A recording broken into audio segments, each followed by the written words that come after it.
श्री स्वामी समर्थ. स्वामी सेवेचा, गुरु सेवेचा कधीही अहंकार करू नका. खूप जण अहंकार करता पा, मी पणा करता. समजा एखादं मठ असेल, केंद्र असेल, मंदिर असेल, काही असेल, त्यांना वाटतं हे आपलंच आहे, आपलं नाहीये. ती जी जागा असती, त्या जागेचा जो अधिकार असतो तो परब्रह्म भगवान श्री स्वामी समर्थ महाराजांचा असतो. खूप तुम्हाला फक्त एक निमित्त मात्र ठेवलेलं आहे.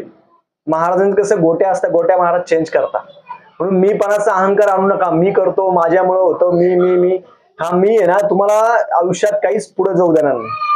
तुम्ही ज्यांना मीपणा वाटतो, माझ्यामुळे होतं असं वाटत असेल तर तुम्ही काही दिवस जाणं बंद करा, त्या मार्गातून थोडं बाजूला व्हा. तुम्ही नसले तरी पण महाराज सेवा कार्य करून घेता, तुमच्याशिवाय काही अडत नाही. तुम्ही जर बाजूला सरकले, तुमच्या जागी 10 लोक उभा राहतील. म्हणून स्वतः मी करणं सोडून द्या. महाराजांच्या सेवेमध्ये अहंकार आणू नका.